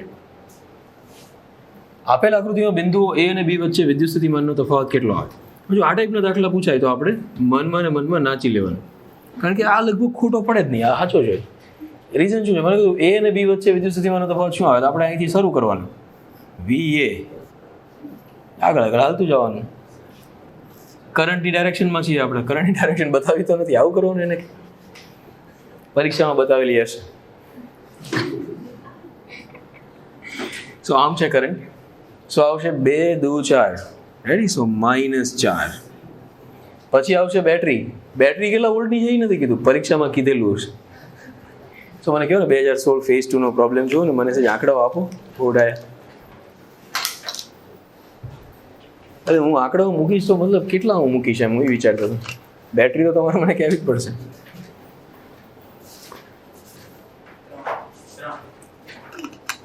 કરંટની ડાયરેક્શન જોઈ લે, વારવાર વાત નીકળે છે એમ જ છે ને, બરોબર ને? મોટે ભાગે એમ હોય છે. ઘણી વખત કેવું છે, આમ યુનિવર્સલ આન્સર આપણે સ્વીકારવાનો કે લગભગ કરંટ આમથી ન આવતો હોય, દોરવામાં આ જ હેલું પડે આમ, એટલે એણે આમ રાખ્યું એવું માની લઈએ. અને કેટલા વોલ્ટની બેટરી છે? 3 વોલ્ટ. ઓકે, સો VA -4 -3 છે, ચેક કરો, +2 માઇનસ, એન્ડ ધેન 2 કા 2, અહીંયા શું છે? સો -2 બરાબર VB. સો આપણે કીધું છે VA -VB, આ તો બહુ વધારે આવશે, 9 આવી જશે. હા, સામે જશે એટલે +9 થઈ જશે. રેડી? સો અહીંયા આગળ કિર્ચોફની બેસિક એપ્લિકેશન પૂરી થાય છે. આમ જોવા જાવ તો દાખલાઓ બહુ બધા થઈ શકે છે, લાઈક ઓલા બોક્સિસના પ્રોબ્લેમ થઈ શકે. પણ જો તમે ઇતિહાસ ચેક કરો તો નીટમાં જે કિર્ચોફના પ્રોબ્લેમ પૂછે છે એ બહુ ટિપિકલ ટાઈપના 2 બેટરીવાળા, ક્યારેક અમુક કોમ્પ્લિકેટેડ ક્વેશ્ચન્સ સિમ્પલ હોય એ ટાઈપના પૂછ્યા હોય. આવો કરંટ ઇલેક્ટ્રિસિટીમાં તમે, અને 1988થી પૂછાયેલા ક્વેશ્ચન્સ છે એના ઉપર નજર નાખો. સો પેજ નંબર 1.235 શરૂ થશે. પહેલો કિર્ચોફ યુઝ કરશો તો ઇઝીલી થઈ જશે, અધરવાઇઝ કિર્ચોફ યુઝ નહીં કરો તો પણ બેટરીના જોડાણોના આઈડિયાથી એ સોલ્વ થઈ જાય એવો છે. 1210 મેં કરાયો, યસ, હમણાં હે ને 1990 પૂછાયેલો.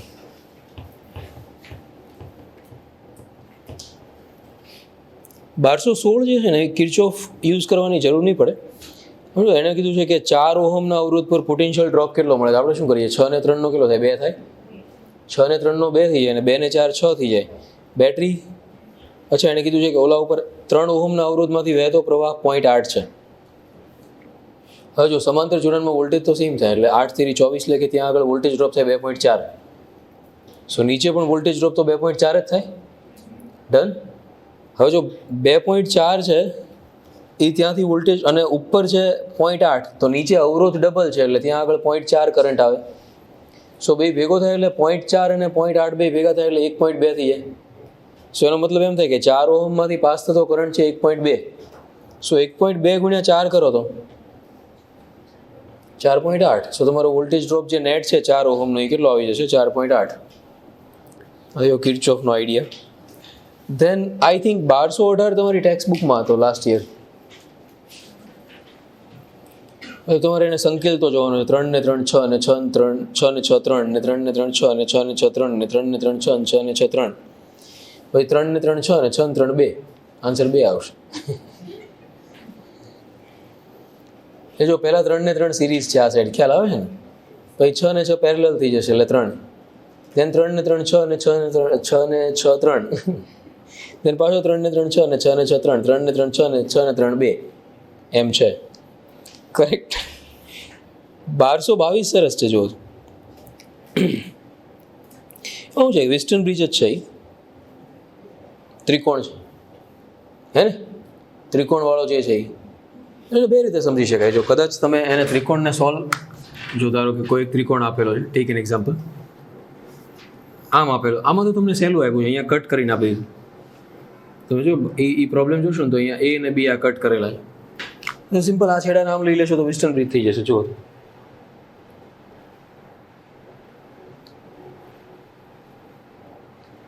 સો એનો જ આન્સર આવશે. પણ માનો કે આ કન્ટિન્યુઅસ હોય ધારો કે, અને આપણને આ 2 છેડા વચ્ચેનો પૂછે તો આપણે શું કરવાનું? આ 2 ટર્મિનલ વચ્ચે પૂછે એટલે લંબ અક્ષ લગાવી દેવાનું.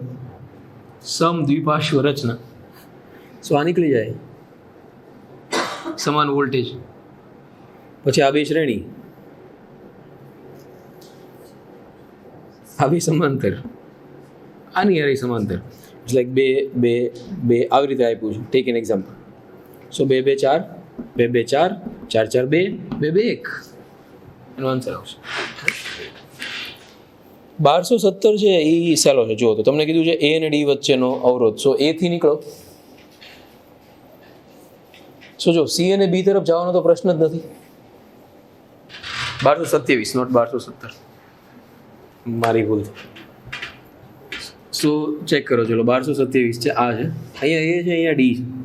હવે જો તમે અહીંયાથી નીકળશો, A અને D, A થી D જવું છે એટલે અહીંયાથી નીકળશો તો 2 ભાગમાં વહેંચાશો.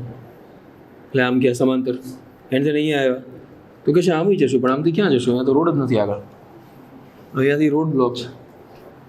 સો કરંટ ક્યારે એવા રસ્તે જાય નહીં જ્યાંથી આગળ રસ્તો ન હોય. સો આ કારણ વગરના અવરોધ છે. સિમિલરલી આ કરંટ અહીંયા જશે તો એની પાસે બે રસ્તા છે, આમ તો છે નહીં કાંઈ, તો આ નીકળી જશે. સો આવશે 10 10 10 10, good, 20 20 10, perfect, ready, and 10 10 10 30. Okay, 1228 તો સાવ પપ્પુ છે. 3 ને 3 6 ને 3 2, 2 ભાગ્યા 2. રેડી, આવા નવા પ્રશ્નો પૂછે તો આપણને ફાયદો થાય ક્યારેક. એનો એ પ્રશ્ન બીજી વખત પૂછ્યો એવું લાગે છે. 1237 1999 મેં પૂછ્યું, પણ એમાં અલગ છે. 6 ને 6 3, સોરી 6 ને 6 12 થાય. 12 3 36 ભાગ્યા 12 ને 3 15, 15 દુ 30.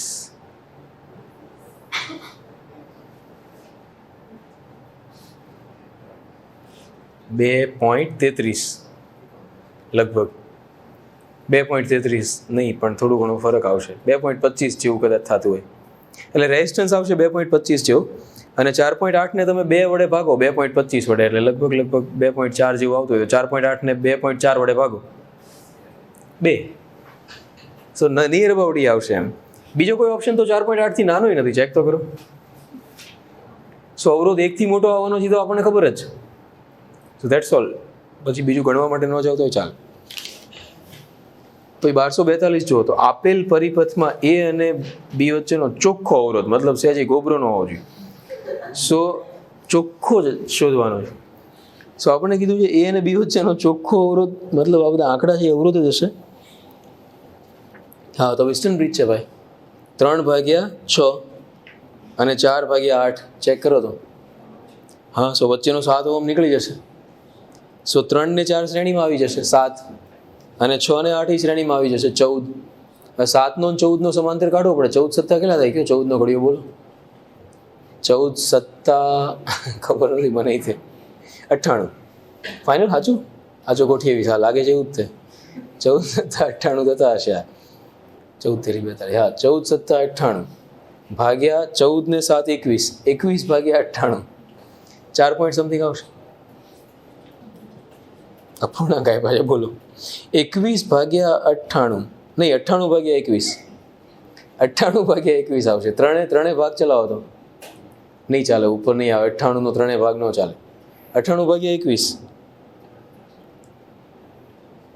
7 ચાલે. હા, 14 સત્તા 98, એને એમ જ ચલાવ્યું છે જે આપણે હમણાં વિચાર્યું હતું. 7 તેરી 21, 14 ભાગ્યા 3, ડન, કરેક્ટ. 1251 તો બહુ ટફ છે, ચેક કરો.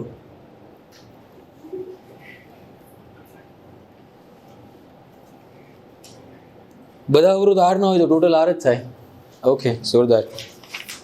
નેક્સ્ટ 1257 શું કરજો? એ છેડાને આંગળીથી પકડી લો અને સાઈડમાં લઈ લો. Very good. So Wheatstone bridge થઈ ગયું. સો એનો જવાબ આવશે, પણ એનો આપણે રેઝિસ્ટન્સ નથી પૂછ્યો.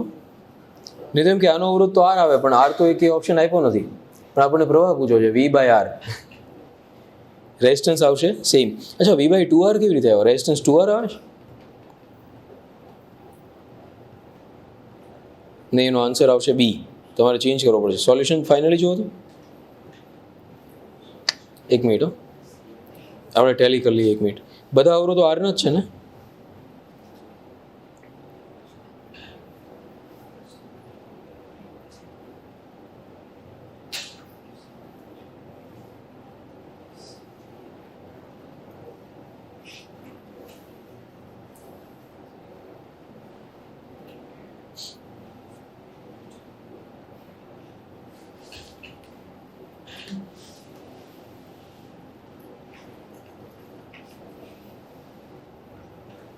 અચ્છા, એને AFCEB એટલે એને એક બાજુમાંથી જ પૂછ્યું છે. એટલે એમાં શું થાય? વેસ્ટર્ન બ્રિજમાં બે ભાગ પડી જશે. ધારો કે આ વેસ્ટર્ન બ્રિજ છે, ટેક એન એક્ઝામ્પલ. સો અહીંયાથી જે કરંટ આવશે એ આવશે V/R, પણ હવે આ બે બ્રાન્ચીસના રેઝિસ્ટન્સ સેમ છે તો કરંટ અડધો અડધો વહેંચાશે. એટલે આપણને એક બ્રાન્ચમાંથી પાસ થતો કરંટ પૂછો છે. સો V/2R એણે બતાવીને છે પૂછ્યું કે AF થી લઈને આખી એક બ્રાન્ચ છે એમાંથી કેટલો આવશે.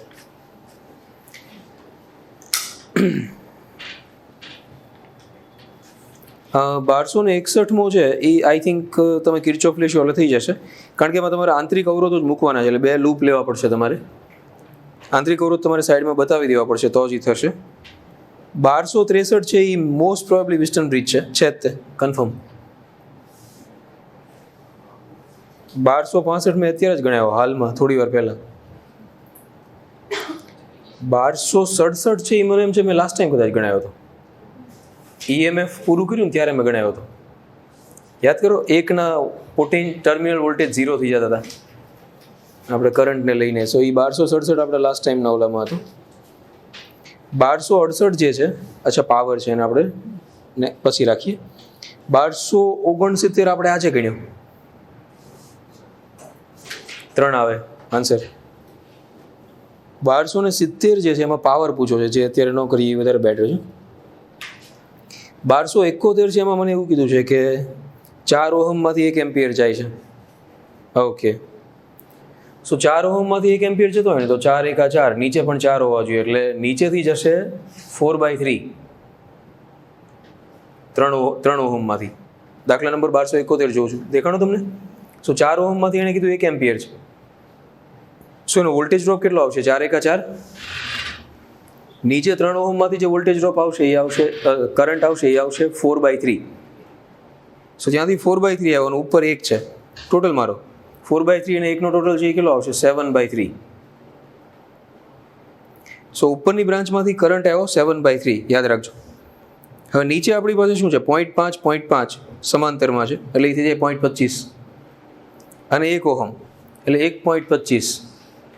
1.25 નીચે છે, ઉપર 4 અને 3નો સમાંતર કેટલો છે? 4 તેરી 12/7. સો આપણે આવી રીતે લેવું પડશે.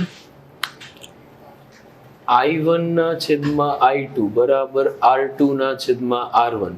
સો I1 છે એ ઉપરની બ્રાન્ચનો કરંટ આવ્યો, જે આવ્યો 7/3. નીચેની બ્રાન્ચનો મને ખબર નથી, મારે શોધવો છે. R2 એટલે નીચેની બ્રાન્ચનો રેઝિસ્ટન્સ આવ્યો 1.25. ઉપરની બ્રાન્ચનો રેઝિસ્ટન્સ છે 4 તેરી 12/7, એટલે એ છે 4/7. સો 7 તો સામે કેન્સલ આઉટ થયા. સો આપણી પાસે આવ્યું I2 બરાબર 4/3 ગુણ્યા 1.25.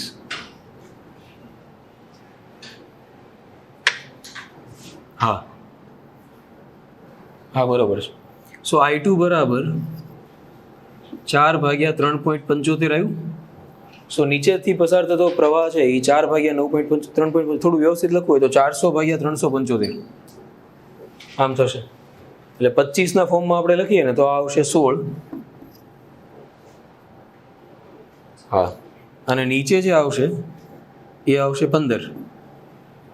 16/15 આવશે I2. એટલે નીચેની બ્રાન્ચમાંથી કરંટ આવશે 16/15. હવે આપણને પૂછ્યું છે શું એણે? M અને N બિંદુ વચ્ચેનો PD. ઓકે, સો M અને N વચ્ચે તો એક જ રેઝિસ્ટન્સ છે ને. સો IR એટલે 16/15 ગુણ્યા 1 16/15. સો તમારી પાસે જે વોલ્ટેજ આવશે એ 16/15 આવશે. 16/15 ને કાઢવાની ટ્રાય કરો તો 3.2 આપ્યો છે હમણાં. સો આપણે ભૂલ કરી કંઈક, મતલબ આપણે કંઈક ભૂલ કરી ક્યાંક વચ્ચે. ઉપરની બ્રાન્ચમાં કરંટ બરોબર કાઢ્યો, યસ બરોબર છે. 1 એમ્પિયર છે. ઓલો કઈ જગ્યાએ? હા, ત્યાં 3.75 એવું કંઈક શું? 1 મિનિટ, 4/3.75 એ તો બરોબર હતું. તો શું થયું?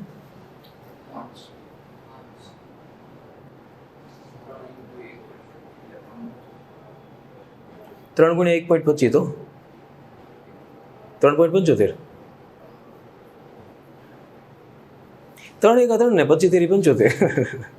પોઈન્ટ પછી છે એટલે 0.75 એ તો બરોબર છે. 400/375 એટલે 16/15. ધેટ ઇઝ ઓકે, કોઈ વાંધા વચકા એમાં નથી. કરંટ બરોબર આવ્યો નીચેની બ્રાન્ચનો. ઉપર આપણે એમ કીધું છે ને 4 ઓહમમાંથી 1 એમ્પિયર છે. 4 ઓહમમાંથી 1 એમ્પિયર છે, ડન. સો 3 ઓહમમાંથી 4/3 થાય. સો 1 + 4/3 7/3 એ પણ સાચું. તો ઉપર 7/3 કરંટ આવ્યો. રેઝિસ્ટન્સ ઉલટા આવે, ઉપરનો રેઝિસ્ટન્સ થઈ જાય 4/7. એ બરાબર. એક મિનિટ, 3 અને 4નો સમતુલ્ય કેટલો? 4 તેરી 12. હા, ત્યાં ભૂલ કરી આપણે. 4 તેરી 12 ભાગ્યા 7 થાય.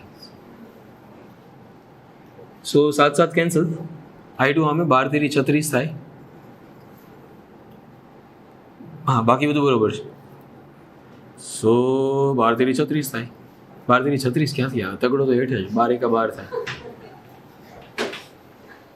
છેદમાં ગુણાકાર કરી નાખી. સો 3 ચોકુ 12 થાય. સો 4 ભાગ્યા 1.25 એટલે 125 400.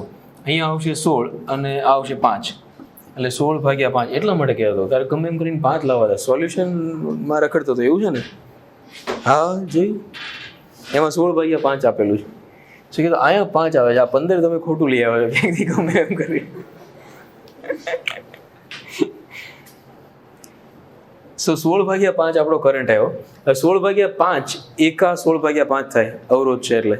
સો 16 ભાગ્યા 5 મતલબ 5 તેરી 15 અને 3.2. પરફેક્ટ. આગળ વધી જઈએ.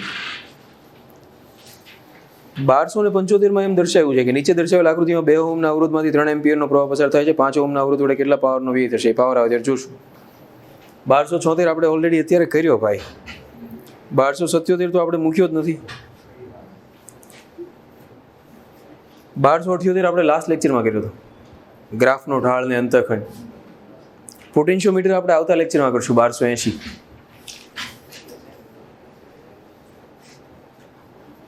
1282 આપણે લાસ્ટ લેક્ચરમાં કર્યો હતો. 2 ઓહ્મ જોડો ત્યારે ફલાણો પ્રવાહ હોય ને 9 ઓહ્મ જોડો ત્યારે ઠીકણો હોય. સો કેટલો આવશે? અચ્છા, આપણને વિદ્યુત સ્થિતિમાનનો તફાવત પૂછ્યો. 1283 આપણે નથી કર્યો ભાઈ. નીચે દર્શાવેલ પરિપથમાં 9 ઓહ્મના અવરોધ વડે, અચ્છા પાવર છે એટલા માટે નથી કર્યો ને યાર. 1284 આપણે કરી નાખ્યો, જુઓ તો નથી કર્યો બાકી, પણ એના જેવો કર્યો આપણે. 1285 જો રહ્યો સામે, એ કર્યો આપણે, હે ને? સો આમાં 3 બેટરી ના 2 બેટરી જ છે. એ તમારે શું કરવું પડશે? કિર્ચોફ યુઝ કરવો પડશે અગેન, અને 2 વોલ્ટની બેટરીમાંથી કરંટ ડ્રો કરવો પડશે. 2 લૂપ બનાવજો, રેડી? અને મજા કરજો. સો 1285 છે એ તો આરામથી તમારાથી થઈ જશે. એ હજી હમણાં જ આપણે કર્યો. 1286 છે એ તો કર્યો જ છે ઓલરેડી. એનું સોલ્યુશન કેટલું લાંબુ આપ્યું જુઓ ખરા.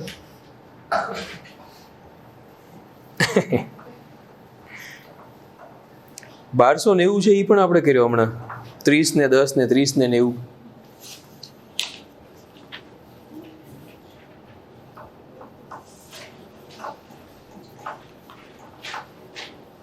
પછી 1298 મેં તમને અત્યારે કરાવ્યો શન્ટ વાળો.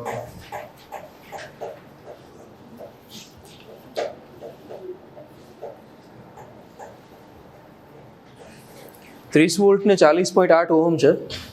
શ્રેણીમાં જોડીને પરિપથ તૈયાર કરે. એમીટરના ગૂંચળાનો અવરોધ 480 છે. અચ્છા, આમાં એમીટરનો આઈડિયા યુઝ નથી કરેલો ને, તો એમીટરનું અવલોકન કેટલું થાય? સો એવું લાગે નેક્સ્ટ ટાઈમ જોશું. મેં આઈ થિંક 1313 કરાવેલો છે. જો 1303 સોરી, નોટ 1303 એ અત્યારે કર્યો તમે. ધેન પાવર વીઆઈ છે 2019માં પૂછાયેલો. 1319 છે. વોલ્ટ મીટર એમીટરના અવલોકનો કોના વધારે છે, કેવી રીતે ઓછું વગેરે બેયમાંથી.